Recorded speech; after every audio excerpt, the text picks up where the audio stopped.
Pendant des années. Pendant des années, j'ai cru que cette femme était en dehors de ma vie. Pas très loin peut-être, mais en dehors. Qu'elle n'existait plus, qu'elle vivait très loin, qu'elle n'avait jamais été aussi belle que ça, qu'elle appartenait au monde du passé. Le monde de quand j'étais jeune et romantique, quand je croyais que l'amour durait toujours et que rien n'était plus grand que mon amour pour elle. Toutes ces bêtises. J'avais 26 ans et j'étais sur le quai d'une gare. Je ne comprenais pas pourquoi elle pleurait tant. Je la serrais dans mes bras et m'engouffrais dans son cou. Je croyais qu'elle était malheureuse parce que je partais et qu'elle me laissait voir sa détresse. Et puis, quelques semaines plus tard, après avoir piétiné mon orgueil comme un malpropre au téléphone ou en gémissant dans des lettres trop longues, j'ai fini par comprendre. Que ce jour-là, elle flanchait parce qu'elle savait qu'elle regardait mon visage pour la dernière fois, que c'était sur moi qu'elle pleurait, sur ma dépouille, et que la curée ne lui faisait pas plaisir. Pendant des mois, je me suis cognée partout. Je ne faisais attention à rien et je me suis cognée partout. Plus j'avais mal, plus je me cognais.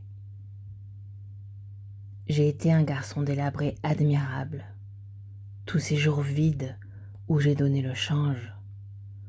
En me levant, en travaillant jusqu'à l'abrutissement, en me nourrissant sans faire d'histoire, en buvant des bières avec mes collègues et en continuant de rire grassement avec mes frères, alors que la moindre pichenette du moindre d'entre eux aurait suffi à me briser net. Mais je me trompe, ce n'était pas de la vaillance, c'était de la connerie. Parce que je croyais qu'elle reviendrait, j'y croyais vraiment. Je n'avais rien vu venir, et mon cœur s'était complètement déglingué sur un quai de gare un dimanche soir. Je n'arrivais pas à me résoudre et je me cognais dans tout et n'importe quoi. Les années qui ont suivi ne m'ont fait aucun effet. Certains jours, je me surprenais à penser « Tiens, c'est bizarre, je crois que je n'ai pas pensé à elle hier. » Et au lieu de m'en féliciter, je me demandais comment c'était possible, comment j'avais réussi à vivre une journée entière sans penser à elle. Son prénom surtout m'obsédait. Et 2 ou 3 images d'elle, très précises, toujours les mêmes. C'est vrai, j'ai posé les pieds par terre le matin, je me suis nourrie, je me suis lavée, j'ai enfilé des vêtements sur moi et j'ai travaillé. Quelquefois, j'ai vu le corps nu de quelques filles. Quelquefois, mais sans douceur. Émotion ? Néant. Et puis enfin, quand même, j'ai eu ma chance, alors que ça m'était devenu égal. Une autre femme m'a rencontrée. Une femme très différente est tombée amoureuse de moi, qui portait un autre prénom et qui avait décidé de faire de moi un homme entier. Sans me demander mon avis, elle m'a remis d'aplomb et m'a épousé moins d'1 an après notre premier baiser, échangé dans un ascenseur pendant un congrès. Une femme inespérée. Il faut dire que j'avais si peur. Je n'y croyais plus et j'ai dû la blesser souvent. Je caressais son ventre et mon esprit divaguait. Je soulevais ses cheveux et j'y cherchais une autre odeur. Elle ne m'a jamais rien dit. Elle savait que ma vie de fantôme ne ferait pas long feu, à cause de son rire, à cause de sa peau, à cause de tout ce fatras d'amour élémentaire et désintéressé qu'elle avait à me donner. Elle avait raison, ma vie de fantôme m'a laissé vivre heureux. Elle est dans la pièce d'à côté en ce moment. Elle est endormie. Professionnellement, j'ai réussi mieux que je n'aurais imaginé. Il faut croire que l'âpreté paye et que j'étais au bon endroit au bon moment, que j'ai su prendre certaines décisions que je ne sais pas. En tout cas, je vois bien dans l'œil étonné autant que soupçonneux de mes anciens copains de promo que tout cela les déconcerte. Une jolie femme, une jolie carte de visite et des chemises coupées sur mesure. Avec si peu de moyens au départ, ça laisse perplexe. À l'époque, j'étais surtout celui qui ne pensait qu'aux filles, enfin qu'à cette fille. celui qui écrivait des lettres pendant les cours magistraux et qui ne regardait pas les culs, ni les seins, ni les yeux, ni rien d'autre aux terrasses des cafés. Celui qui prenait le premier train pour Paris tous les vendredis et qui revenait triste et les yeux fermés, cernés, le lundi matin en maudissant les distances et le zèle des contrôleurs. Plutôt harlequin que Golden Boy, c'est vrai. Comme je l'aimais, je négligeais mes études, et comme je foirais mes études, entre autres flottements, elle m'a abandonnée. Elle devait penser que l'avenir était trop incertain avec un type dans mon genre. Quand je lis mes relevés de banque aujourd'hui, je vois bien que la vie est une drôle de farceuse. Donc j'ai vécu comme si de rien n'était. Bien sûr, en souriant, il nous arrivait de parler entre nous, ma femme et moi, ou avec des amis, de nos années d'étudiants, des films et des livres qui nous avaient façonnés, et de nos amours de jeunesse, des visages négligés en cours de route et qui nous venaient à l'esprit par hasard, du prix des cafés et de tout ce genre de nostalgie, cette partie de notre vie posée sur une étagère. Nous y faisions un peu de poussière, mais je ne m'apesantissais jamais. Oh non.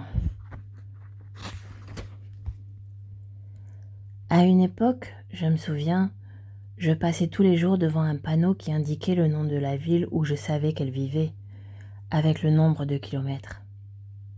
Tous les matins, en me rendant à mon bureau et tous les soirs en revenant, je jetais un coup d'œil à ce panneau. J'y jeté un coup d'œil, c'est tout. Je ne l'ai jamais suivi. J'y ai pensé, mais l'idée même de mettre mon clignotant, c'était comme de cracher sur ma femme. Pourtant, j'y jetai un coup d'œil, c'est vrai. Et puis, j'ai changé de boulot, plus de panneaux. Mais il y avait toujours d'autres raisons, d'autres prétextes, toujours.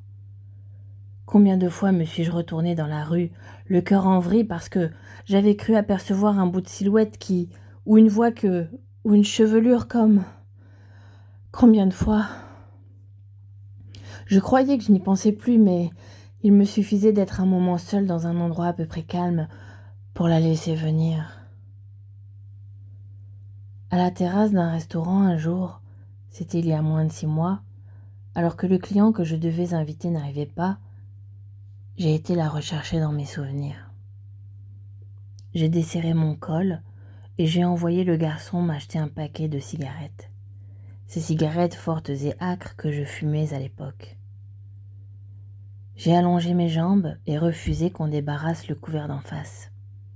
J'ai commandé un bon vin, un gruola rose, je crois.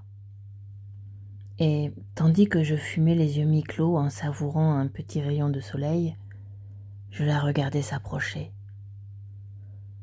Je la regardais et je la regardais encore. Je ne cessais de penser à elle et à ce que nous faisions quand nous étions ensemble et quand nous dormions dans le même lit. Jamais je ne me suis demandé si je l'aimais toujours ou quels étaient mes exacts sentiments à son égard. Ça n'aurait servi à rien. Mais j'aimais la retrouver au détour d'un moment de solitude. Je dois le dire, parce que c'est la vérité. Heureusement pour moi, ma vie ne me laissait pas beaucoup de moments de solitude. Il fallait vraiment qu'un client désolé m'oublie complètement ou que je sois seule la nuit dans ma voiture et sans souci pour y parvenir. Autant dire, presque jamais. Et même si j'avais envie de me laisser râler à un gros coup de blues, de nostalgie, de prendre un ton badin par exemple, et d'essayer de retrouver son numéro de téléphone par le Minitel ou une autre ânerie de ce genre, je sais maintenant que c'est hors de question. Car depuis quelques années, j'ai de vrais garde-fous, les plus farouches. Mes enfants. Je suis fou de mes enfants. J'en ai 3. Une grande fille de 7 ans, Marie, une autre qui en aura bientôt 4, Joséphine, et Yvan, le petit dernier qui n'a pas 2 ans. D'ailleurs, c'est moi qui ai supplié ma femme de m'en faire un 3e. Je me souviens qu'elle parlait de fatigue et d'avenir, mais j'aime tellement les bébés, leurs charabia et leurs câlins mouillés. Allez, je lui disais, fais-moi encore un enfant. Elle n'a pas résisté longtemps, Et rien que pour ça, je sais qu'elle est ma seule amie et que je ne m'en éloignerai pas, même si je côtoie une ombre tenace. Mes enfants sont la meilleure chose qui me soit jamais arrivée. Une vieille histoire d'amour ne vaut rien à côté de ça, rien du tout.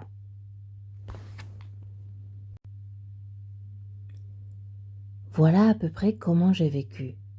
Et puis, la semaine dernière, elle a dit son prénom au téléphone. C'est Elena. Elena? Je ne te dérange pas? J'avais mon petit garçon sur les genoux qui essayait d'attraper le combiné en cuinant. Ben, c'est ton enfant? Oui. Il a quel âge? Pourquoi tu m'appelles comme ça? Il a quel âge? 20 mois.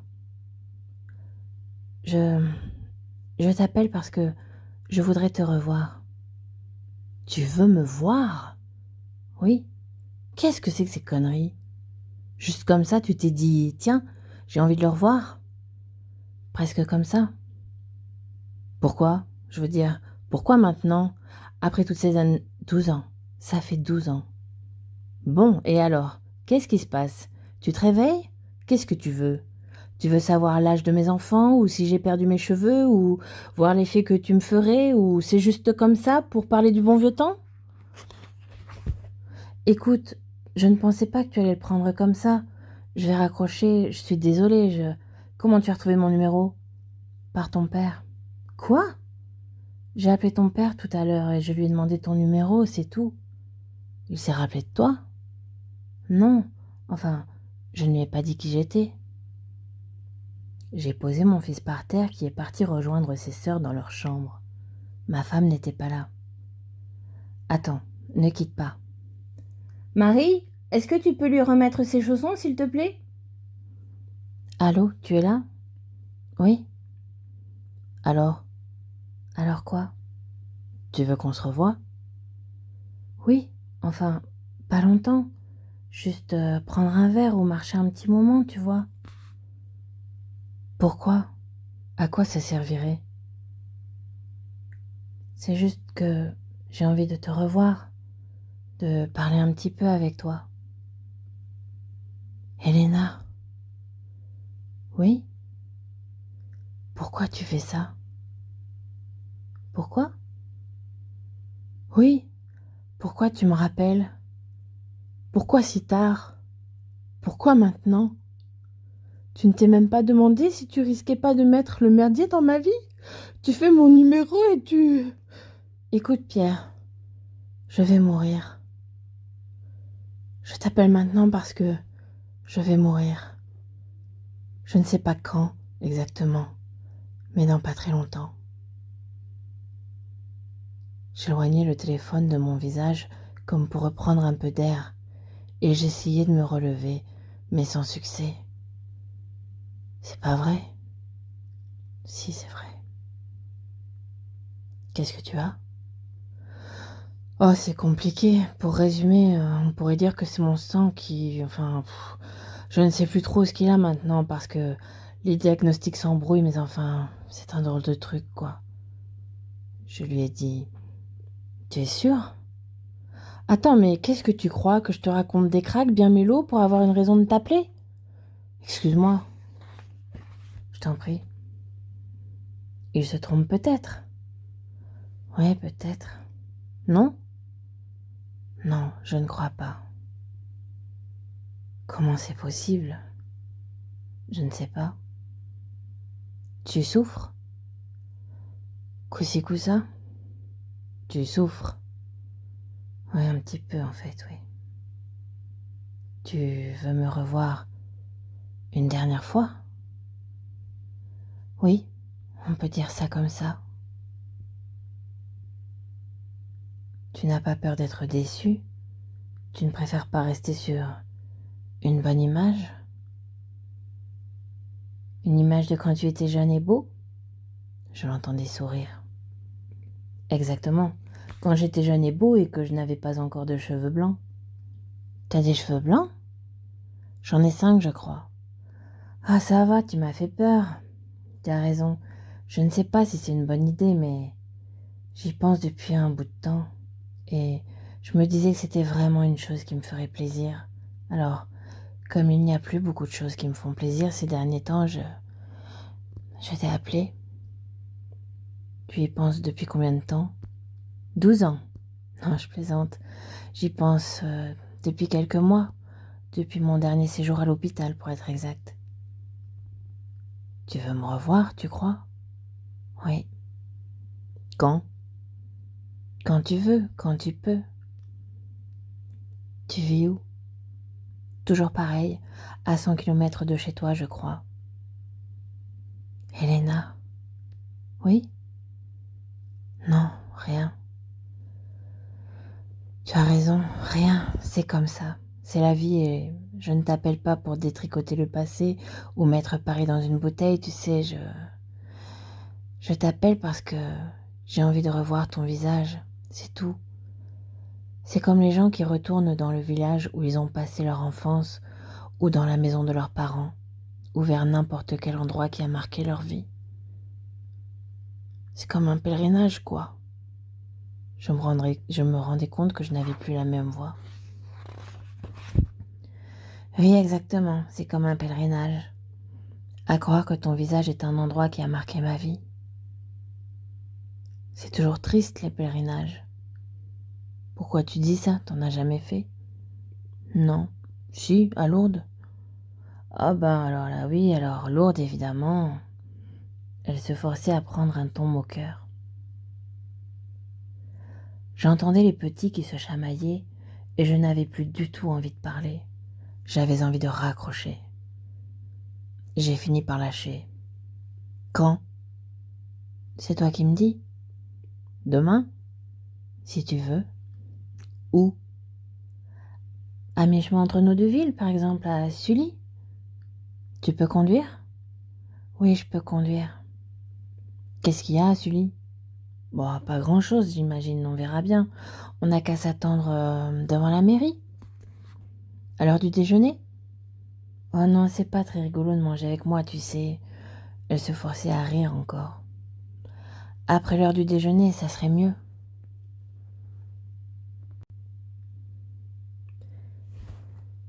Il n'a pas pu s'endormir cette nuit-là. Il a regardé le plafond en ouvrant grand ses yeux. Il voulait les garder bien secs, ne pas pleurer. Ce n'était pas à cause de sa femme. Il avait peur de se tromper, de pleurer sur la mort de sa vie intérieure à lui, plutôt que sur sa mort à elle. Il savait que s'il commençait, il ne pourrait plus s'arrêter.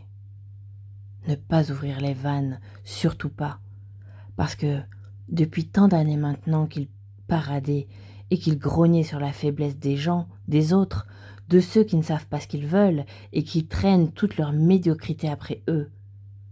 Tant d'années qu'il regardait avec une tendresse de merde le temps de sa jeunesse. Toujours quand il pensait à elle, il relativisait, il faisait semblant d'en sourire ou d'y comprendre quelque chose, alors qu'il n'avait jamais rien compris. Il sait parfaitement qu'il n'a aimé qu'elle et qu'il n'a jamais été aimé que par elle. Qu'elle a été son seul amour et que rien ne pourra changer tout ça. Qu'elle l'a laissé tomber comme un truc encombrant et inutile. Qu'elle ne lui a jamais tendu la main ou écrit un petit mot pour lui dire de se relever, pour lui avouer qu'elle n'était pas si bien que ça, qu'il se trompait, qu'il valait mieux qu'elle. Ou bien qu'elle avait fait l'erreur de sa vie et qu'elle l'avait regretté en secret. Il savait combien elle était orgueilleuse. Lui dire que pendant 12 ans, elle avait morflé elle aussi, et que maintenant, elle allait mourir. Et il ne voulait pas pleurer, et pour s'en empêcher, il se racontait n'importe quoi. Oui, c'est ça, n'importe quoi. Sa femme, en se retournant, a posé sa main sur son ventre, et aussitôt, il a regretté tous ses délires. Bien sûr qu'il a aimé et été aimé par une autre, bien sûr. Il regarde ce visage près de lui, et il prend sa main pour l'embrasser. Elle sourit dans son sommeil. Non, il n'a pas à gémir, il n'a pas à se mentir. La passion romantique, ça va un moment, mais maintenant basta, hein. En plus, demain après-midi, ça ne l'arrange pas trop, à cause de son rendez-vous avec les gars de Sigma 2. Il va être obligé de mettre Marcheron sur le coup, et ça, vraiment, ça ne l'arrange pas, parce que, avec Marcheron, il n'a pas pu s'endormir cette nuit-là. Il a pensé à plein de choses. C'est comme ça qu'il pourrait expliquer son insomnie, sauf que sa lampe éclaire mal, et qu'il n'y voit rien, et que, comme autant des gros chagrins, il se cogne partout. Elle n'a pas pu s'endormir cette nuit-là, mais elle a l'habitude. Elle ne dort presque plus. C'est parce qu'elle ne se fatigue plus assez dans la journée. C'est la théorie du médecin. Ses fils sont chez leur père et elle ne fait que pleurer. Pleurer, pleurer, pleurer. Elle se brise. Elle lâche du lest. Elle se laisse déborder. Elle s'en fout. Elle pense que maintenant ça va bien, qu'il faudrait passer à autre chose et dégager la piste, parce que l'autre a beau dire qu'elle ne se fatigue pas, il n'y comprend rien avec sa blouse proprette et ses mots compliqués. En vérité, elle est épuisée, épuisée. Elle pleure parce que, enfin elle a rappelé Pierre. Elle s'est toujours débrouillée pour connaître son numéro de téléphone, et plusieurs fois, ça lui est arrivé de composer les 10 chiffres qui la séparaient de lui, d'entendre sa voix et de raccrocher précipitamment. Une fois même, elle l'a suivi pendant toute une journée, parce qu'elle voulait savoir où il vivait, quelle était sa voiture, où il travaillait, comment il s'habillait, et s'il avait l'air soucieux. Elle a suivi sa femme aussi. Elle avait été obligée de reconnaître qu'elle était jolie et gaie, et qu'elle avait des enfants de lui. Elle pleure parce que son cœur s'est remis à battre aujourd'hui alors qu'elle n'y croyait plus depuis longtemps. Elle a eu une vie plus dure que ce qu'elle aurait imaginé. Elle a surtout connu la solitude.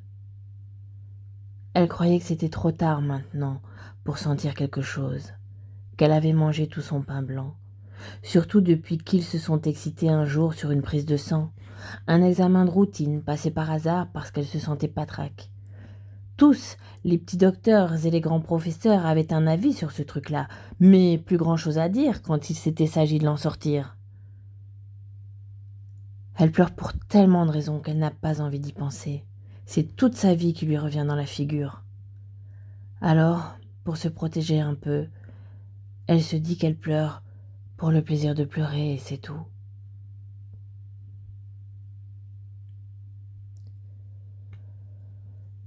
Elle était déjà là quand je suis arrivée et elle m'a souri.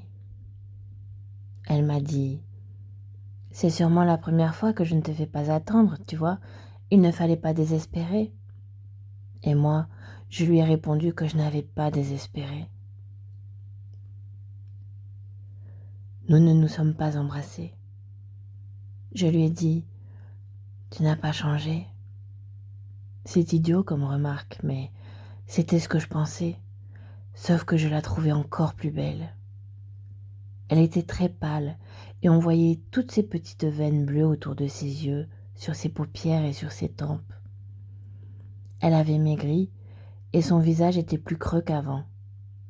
Elle avait l'air plus résignée, alors que je me souviens de l'impression de vif argent qu'elle donnait avant. Elle ne cessait de me regarder. Elle voulait que je lui parle, elle voulait que je me taise. Elle me souriait toujours. Elle voulait me revoir et moi, je ne savais pas comment bouger mes mains, ni si je pouvais fumer ou toucher son bras. C'était une ville sinistre. Nous avons marché jusqu'au jardin public un peu plus loin. Nous nous sommes raconté nos vies. C'était assez décousu. Nous gardions nos secrets. Elle cherchait ses mots. À un moment, elle m'a demandé la différence entre désarroi et désœuvrement. Je ne savais plus. Elle a fait un geste pour me signifier que, de toute façon, c'était sans importance. Elle disait que tout cela l'avait rendue trop amère ou trop dure, en tout cas trop différente de ce qu'elle était vraiment à l'origine. Nous n'avons presque pas évoqué sa maladie, sauf au moment où elle a parlé de ses enfants en disant que ce n'était pas une vie pour eux. Peu de temps avant, elle avait voulu leur faire cuire des nouilles, et même ça, elle n'y était pas arrivée à cause de la casserole d'eau qui était trop lourde à soulever, et que non, vraiment, ce n'était plus une vie pour eux. Ils avaient eu plus que leur temps de chagrin à présent. Elle m'a fait parler de ma femme, et de mes enfants, et de mon travail, et même de Marcheron. Elle voulait tout savoir, mais je voyais bien que la plupart du temps, elle ne m'écoutait pas. Nous étions assis sur un banc écaillé en face d'une fontaine qui n'avait rien dû cracher depuis le jour de son inauguration. Tout était laid, triste et laid.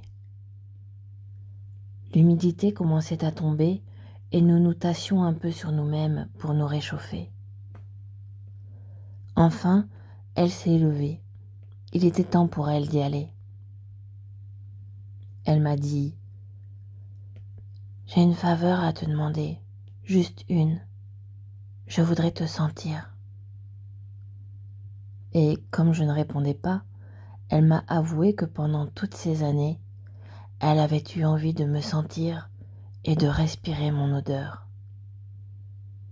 Je gardais mes mains bien au fond de mes poches de mon manteau parce que sinon Elle est allée derrière mon dos et elle s'est penchée sur mes cheveux. Elle est restée comme ça un long moment et je me sentais terriblement mal. Ensuite, avec son nez, elle est allée au creux de ma nuque et tout autour de ma tête. Elle a pris son temps et puis elle est descendue le long de mon cou vers le col de ma chemise. Elle inspirait et gardait elle aussi ses mains dans son dos. Ensuite, elle a desserré ma cravate et ouvert les 2 premiers boutons de ma chemise et j'ai senti le bout de ses narines toutes froides contre la naissance de mes clavicules. J'ai eu un mouvement un peu brusque. Elle s'est relevée dans mon dos et elle a posé ses 2 mains bien à plat sur mes épaules. Elle m'a dit « Je vais m'en aller. Je voudrais que tu ne bouges pas et que tu ne te retournes pas. Je t'en supplie, je t'en supplie. » Je n'ai pas bougé. De toute façon, je n'en avais pas envie parce que je ne voulais pas qu'elle me voie avec mes yeux gonflés et ma gueule toute tordue. J'ai attendu assez longtemps et je suis repartie vers ma voiture. Anna Gavalda.